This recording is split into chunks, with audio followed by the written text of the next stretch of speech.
I was 18 years old, I was arrested for selling fake IDs on the dark web. I was actually pretty careful in covering my tracks, but in the end, it didn't matter. At that point, I'd been selling the IDs for 3 years without any issues, but I got cocky and told the wrong person who I really was. Turned out, that person was an FBI informant. I was threatened with 7 years in prison, and I probably would have done the full 7 if a mysterious benefactor hadn't come along. In the end, my benefactor, a billionaire named Luther Speck, offered me the services of an excellent lawyer if I agreed to work for him when I got out. He wouldn't tell me what the work was, saying that I had to agree unconditionally before he would spend a dime on my defense.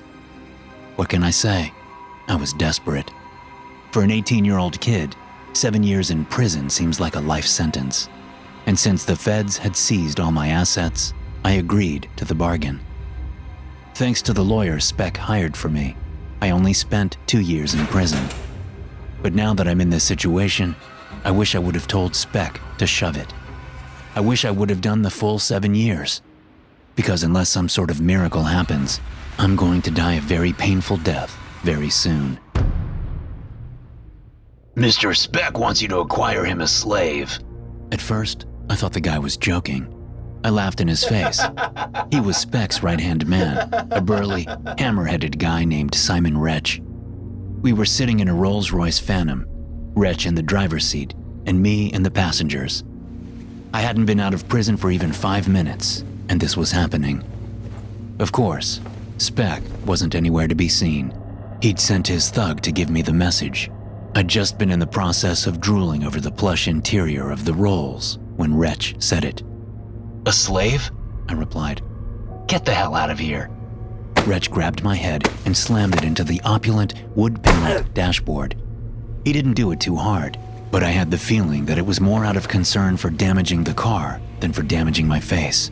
Jesus, I said, putting my hands to my head. What the hell, man? Mr. Speck wants you to acquire him as slave. A girl. A young girl, but not too young. Preferably white. Although Middle Eastern or Hispanic are acceptable if she is an exquisite beauty. Not black. He will not accept a black slave. I shook my head. There was so much wrong with what he just said. I didn't know where to start. I sold fake IDs, man. I don't know shit about getting a slave on the dark web. Even if I did, I wouldn't help you. You know how wrong that is? Wretch reached into an inside pocket of his $2,000 suit and pulled a phone out. He swiped and tapped on it with his thumbs for a few moments before turning and showing it to me. This is your little sister, right? It was. He had a picture of Jenna with her friends outside of the high school. She was a sophomore. The full implication of that picture fell on my head like a hammer dropped from a construction scaffolding. All at once, I felt angry, sick, and desperate. It was not a good feeling. She is a very attractive young girl, Wretch said. White, too. Just how Mr. Speck likes them. Do you understand what I'm saying to you? I nodded, my ears ringing. Fine. I'll do what you want. That was the agreement, Wretch said, putting the phone away. Now I will take you where you will do the work. What do you mean? I want to go see my parents and my sister. Not yet. First, you work. You can see them later. And that was it. He took me to Speck's compound. But before we ever even got near the place, he made me put a blindfold on. We must have been in the car for an hour after that. He set me up in a small house on the property, a few hundred yards from the mansion. In my new home, there was a computer set up with all the latest and greatest. I was locked in and under guard 24/7. I told them it would take time, but they said I had 2 weeks to get it done. It came down to the wire, but I did it. I finally found a site on the dark web that was legit. This was only after wading through several others that were FBI honeypots, complete scams, or weirdos pretending to be human traffickers to get their rocks off. But even once I found the site, it wasn't easy. So I had to go through a whole rigmarole of finding out which of the 5 girls they had on offer was right for Speck. Then there was haggling for price, deciding on a time, place, and method of exchange, and always assuring the guy I only knew as Bodyman 438 that we were legit buyers. The girl didn't have a name on the website. She was just known as number 3.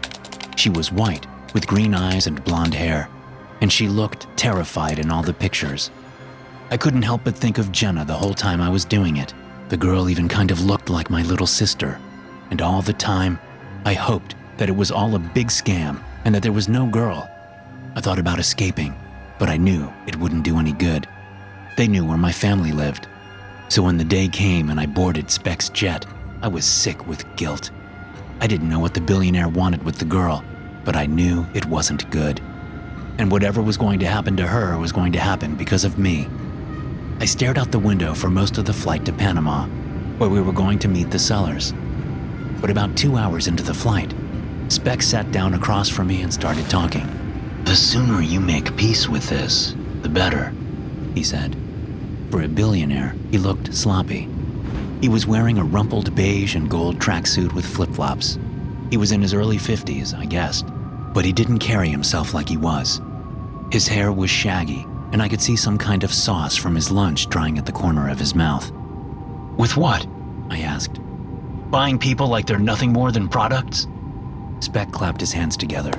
"Exactly. That's exactly right. If you ever want to be rich, you've got to separate yourself from the notion that people are people.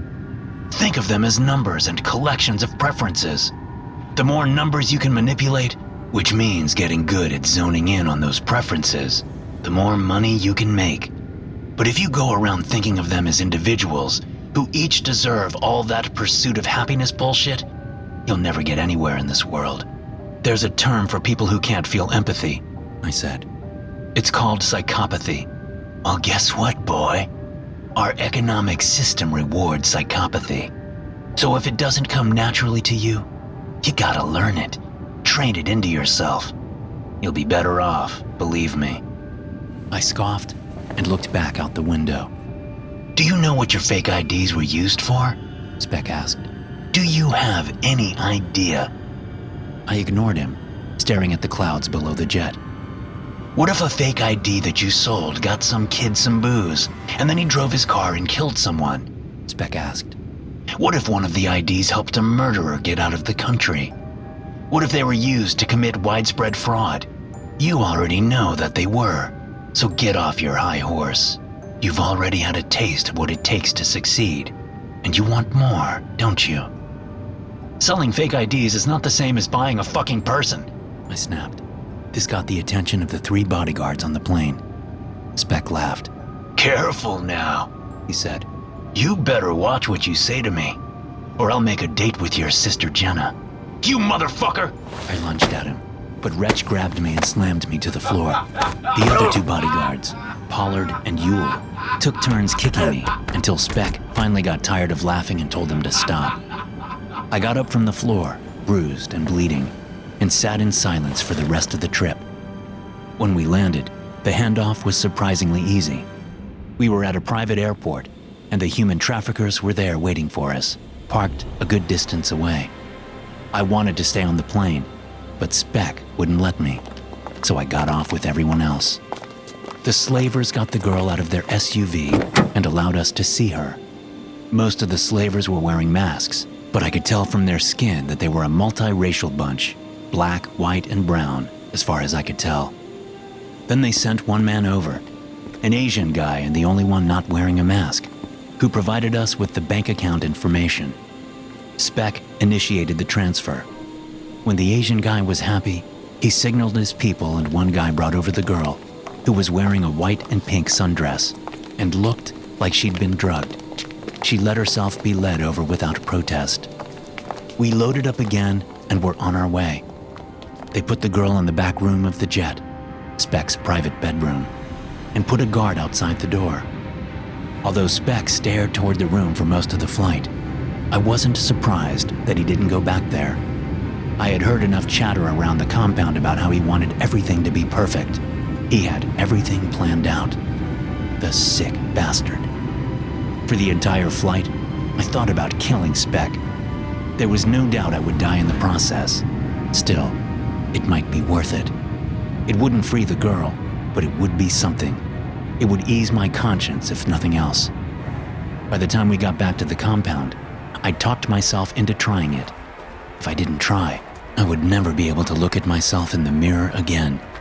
So when Pollard escorted me back to my little house, my prison, I put my shitty excuse for a plan into action. There were no knives in my little house, and no heavy objects I could use as weapons, so I had to get creative. I knocked on the inside of the front door. They kept me locked inside, and called out to Pollard. "Those traffickers contacted me," I shouted. "They said Interpol is onto them and they know who we are." Pollard unlocked and opened the door. As soon as he did, I brought the can of cooking spray up in my right hand and sprayed it into his eyes. As he stumbled back, eyes wrenched shut, I threw the can down and leaped at him with my belt in my hands. I got the belt around his neck and moved to his back, tightening it. I held onto the end of the belt as Pollard, who outweighed me by a good 50 pounds, threw me around. He slammed me into the front of the house and even threw himself on me in the grassy front yard. And although I was pretty sure he'd cracked a rib or two, I held on until he stopped moving. And I held on a little longer to make sure he was dead. Although he was carrying a gun, I knew it would be too noisy. Wretch and Yule weren't the only remaining bodyguards at the compound. There were at least half a dozen others. So I took the folding knife that Pollard always kept in a pocket, and I headed toward the mansion. But as I reached the 4-story crime against architecture, I saw no one guarding the doors. Although it struck me as strange, it didn't slow me down. I slipped inside through an unlocked service entrance and made my way toward Speck's bedroom, which was on the top floor. Still, I saw no bodyguards. I knew that the rest of the normal house staff would be long gone. It would only be the most loyal of sycophants still left in the house. But I saw no one. I heard no one. Maybe he sent them all home, I thought. But that didn't seem likely. Finally, I came to Speck's bedroom. It was slightly ajar, and as I approached it, knife held tightly in my fist, I glanced through the narrow gap and into the bedroom. There I saw Speck and the girl standing near the bed. The girl's back was to me, and Speck was facing her. Since he was taller than her, I could see his face as he looked down. She was still wearing the sundress. I could see from his bare shoulders that Speck was shirtless. But there was something off about his face. He was looking down at the girl with something like surprise on his face. And that was when the blood splattered the ground between their feet. It wasn't a little bit of blood either. It was as if someone had been holding a large glass of blood they'd just upended.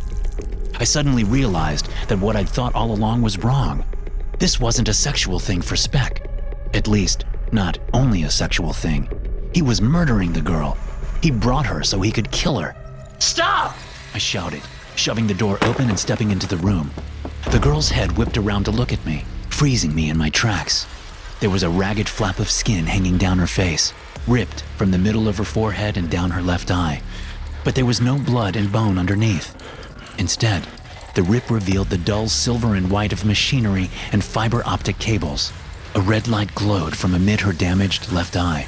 What I hadn't noticed from the rest of the room came now into stark relief. The bodyguards were all around the room, but they weren't alive any longer. Wretch was among them, his head twisted around to face his back. They'd been brutally dispatched by this girl, who wasn't a girl at all, and she'd saved Speck for last. The billionaire fell to the floor then, the surprised look still on his face. Although he still had his boxers on, there was a ragged rip missing from the crotch area, revealing only a wound where his genitalia should have been. As the robot turned toward me, she flicked aside what she'd ripped from Speck, sending it splatting into a nearby wall. Her arms and the front of her dress were covered in blood. I just hadn't been able to see any of it when her back was to me. Her eyes fixed on me, and then she started toward me. I ran down the hallway, turning a corner and ducking into a bedroom where I got into a closet. Now here I am. I can hear that robot outside. She has just walked up to the closet door, and she means to kill me for my part in acquiring her. It all makes sense. The group of human traffickers is actually a group fighting against human trafficking. I would think it kind of brilliant if I weren't about to be killed by their murderous robot. Regrets swim in my head. I wish I would have told Speck to shove it. I wish I would have done the full 7 years in prison. Because unless some sort of miracle happens, I'm going to die a very painful death very soon. I slide to the floor, abandoning the knife I took from Pollard. I wrap my arms around my knees as the doorknob turns and the door opens. The robot with the torn face and the blood-covered arm steps in. I shut my eyes and wait for death. When nothing happens after a moment, I open my eyes and look up. The robot is holding a hand out to me. Her mouth opens and a man's voice comes from inside. You better get out of here, kid. The man says, as though through a phone on speaker. He has the slightest Hispanic accent. You're not going to kill me? I ask. We know all about you. The man says. We know Spec forced this on you. He did. I say. I never wanted to do it. Not ever. Go home, kid. The man's voice says. Go see your family. And that's just what I do. Thanks for listening. If you enjoy these stories, be sure to subscribe to the podcast and check out some more of my episodes here.